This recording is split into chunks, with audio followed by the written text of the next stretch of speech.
सद्गुरु, introspection या आत्मचिंतन कर करके मैंने बहुत सारे तार्किक निष्कर्ष बना लिए हैं, पर मुझे ये कैसे पता लगेगा कि कब ये इंट्रोस्पेक्शन मुझे जरूरत से ज्यादा सोचने की ओर लेकर जा रहे हैं। मैं खुद को जरूरत से ज्यादा सोचने से कैसे रोकूं, क्योंकि कई बार इससे काम टालने की आदत पड़ जाती है। ओह, ये सवाल पॉपुलर है। देखिए, मान लीजिए आप ड्राइव कर रही हैं और सामने विंडशील्ड में देखने के बजाय आप पीछे वाले शीशे में देखकर गाड़ी चलाएं, पीछे देखने वाले शीशे में। तो मुझे लगता है आपको रिवर्स गियर में होना चाहिए, ना कि टॉप गियर में। हेलो? तो ये सारी इंट्रोस्पेक्शन वाली बकवासें आपको अंग्रेजों से मिली हैं, वो इसे लेकर आए थे। इस देश में हम इंट्रोस्पेक्शन पर विश्वास नहीं करते, क्योंकि देखिए, आप अपनी ही बकवास को समझने की कोशिश कर रही हैं। ये ऐसे काम नहीं करने वाला। अगर आप इससे एक दूरी बनाकर रखें तो आप साफ जान लेंगे कि ये क्या है। आपको इसके बारे में सोचने की जरूरत नहीं है। ये कुछ ऐसा है, मान लीजिए आज रात आपको दिल्ली एयरपोर्ट से फ्लाइट लेनी है, आपको जाना है, तो आपका फ्लाइट टाइम नजदीक आ रहा है, पर एक बड़ा ट्रैफिक जाम लगा हुआ है। आपको ट्रैफिक जाम कैसा लगेगा? बुरा लगेगा ना, भले ही आप अपनी सपनों वाली गाड़ी में बैठी हो, ठीक है ना?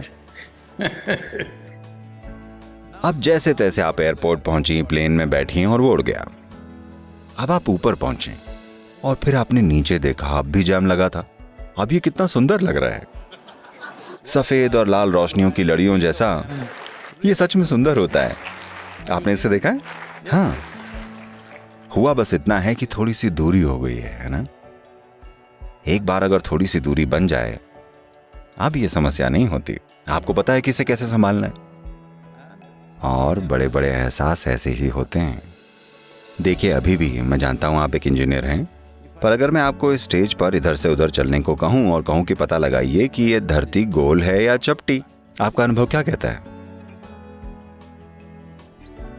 चपटी है। चपटी है ना? चपटी है। ये बहस और 1000 सालों तक चलती रहती। ये खत्म हो गई क्योंकि हम महासागरों को पार करने लगे। तब हम देख पाए ये गोल जैसी लग रही है। फिर हमने उड़ना शुरू किया और आकार साफ नजर आने लगा। फिर हम गए और चांद पर जाकर खड़े हो गए और नीचे देखा। अब ये 100% स्पष्ट था। ये कितनी आसान सी चीज थी, लेकिन हम नहीं देख पा रहे थे जब तक हम धरती पर चल रहे थे, है ना? ये वही बात है। आपके मन की प्रकृति, आपके जीवन के इन उपकरणों की प्रकृति, जिसे हम शरीर और मन कहते हैं। योग में हम शरीर और मन नहीं कहते। एक भौतिक शरीर है और एक मानसिक शरीर है, क्योंकि मन केवल दुर्भाग्य से यूरोपियन आइडिया है कि मन यहां बैठा हुआ है। नहीं। Essentially, you call something mind because there's a certain volume of intelligence and memory. That's what you're calling as mind, isn't it? असल में आप किसी चीज को मन कहते हैं क्योंकि उसमें एक खास मात्रा में बुद्धि और याददाश्त है, इसलिए आप उसे मन कह रहे हैं, है ना? आपको याद है कि 5 पीढ़ी पहले आपकी परदादी कैसी दिखती थी? नहीं, पर उनकी नाक आपके चेहरे पर बैठी हुई है। हाँ या ना?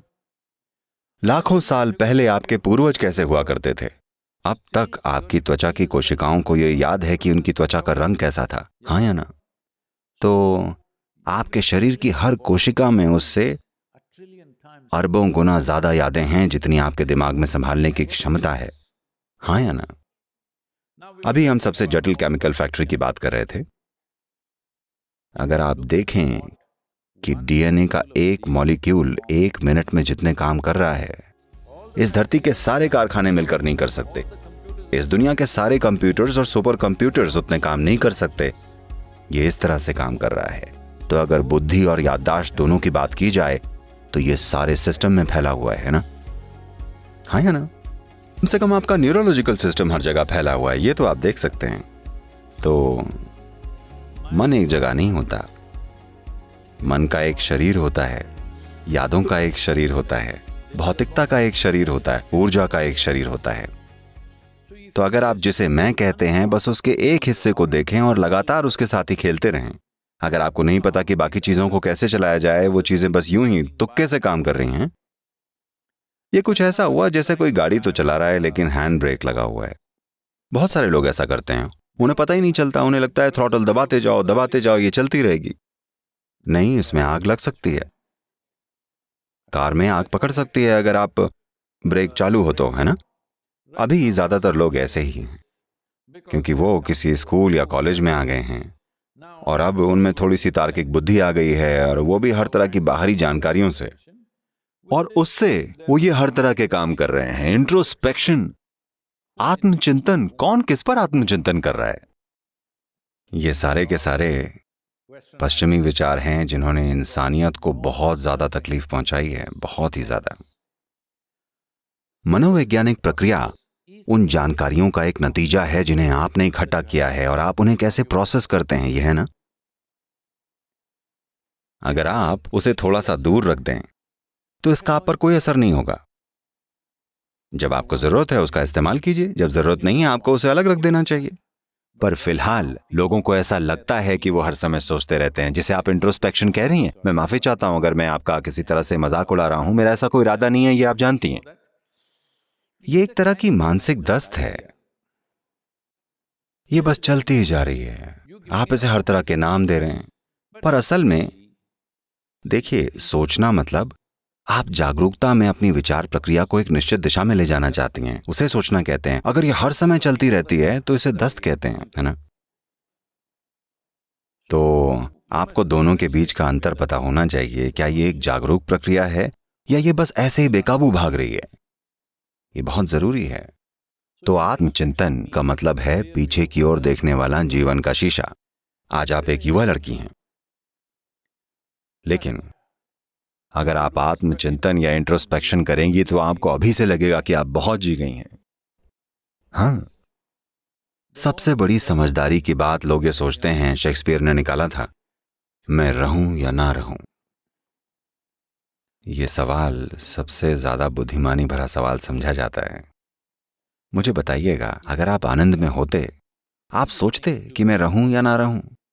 केवल अगर आप दुखी हों तो, केवल तब जब आप जीवन को बोझ समझ रहे हों तभी आप ये सोचेंगे कि मैं रहूं या ना रहूं, है ना। तो कई मायनों में आपका आत्मचिंतन, चाहे आप ये थोड़ा थोड़ा करके कर रहे हों या ज्यादा, ये दिमागी बीमारियों की बुनियाद है, क्योंकि आप उस कचरे के डिब्बे में समाधान ढूंढने की कोशिश कर रहे हैं जिसको आप अपना मन कहते हैं। वहां है क्या? केवल वही जो आप में 5 इंद्रियों के माध्यम से आया है और कुछ भी नहीं। अगर आप कुछ नया ढूंढ रहे हैं तो मैं आपको ये बता दूं, अभी आप एक कंप्यूटर इंजीनियर हैं, बनने वाली हैं, राइट? बन चुकी हैं? बनने वाली हूँ। ओके। क्या आपका कंप्यूटर उसमें डाली गई जानकारी के आगे कुछ भी कर पाता है? ऐसा ही आपके मन के साथ भी है। ये शरीर एक गणना की प्रक्रिया है, शायद उन कंप्यूटर से कहीं ज्यादा जटिल जिन्हें आप चला रहे हैं, पर असल में ये एक गणना करने वाला काम ही है। बिना जानकारी के ये काम नहीं करता। तो अगर आपको वो जानकारी पता है, आपने ही ये सॉफ्टवेयर लिखा है, आपको इसका डेटा पता है, तो आपको पता होगा कि ये क्या कर सकता है और क्या नहीं। तो उसमें आत्मचिंतन क्या करना है? तो क्या मैं ज्यादा सोच रही हूं या आत्मचिंतन कर रही हूं? दोनों की जरूरत नहीं है। आपको चीजों को देखने के लिए और स्पष्टता की जरूरत है। अगर आप किसी चीज को देखें, उसे उतनी ही स्पष्टता से देख सकें जैसी वो सच में है, तब किसी चीज के लिए आत्मचिंतन की जरूरत नहीं है। एक बार फिर मैं आपको ये याद दिला रहा हूं, अभी आप युवा हैं, पर ये चलेगा ना? मैं नहीं कह रहा हूं कि आप बच्ची हैं, मैं कह रहा हूं अभी आप एक युवा लड़की हैं। वैसे मेरी नजर में आप एक बच्ची हैं। तो मैं बस आपको ये बता रहा हूं, देखिए किसी की जिंदगी कितनी लंबी है, ये अगर आपके अनुभव के संदर्भ में बात करें तो, ना कि आपकी उम्र के। आपने कभी इस पर गौर किया है, किसी एक दिन जब आप बड़ी खुश होती हैं, 24 घंटे एक पल जैसे निकल जाते हैं, ऐसा होता है ना। किसी और दिन आप थोड़े निराश हैं, 24 घंटे 1000 साल जैसे लगते हैं। हाँ, तो सिर्फ दुखी लोग लंबी जिंदगी जीते हैं। अगर आप आनंद में हैं तो ये पूरी हो जाती है इससे पहले कि आप समझ पाएं कि हो क्या रहा है, इससे पहले कि आप समझ पाएं ये सब किस लिए था। अंतिम संस्कार, हाँ, मुझे ऐसा लगता है जैसे मैं ऐसा फील करता हूँ जैसे मैं परसों ही पैदा हुआ था। देखिए मुझे।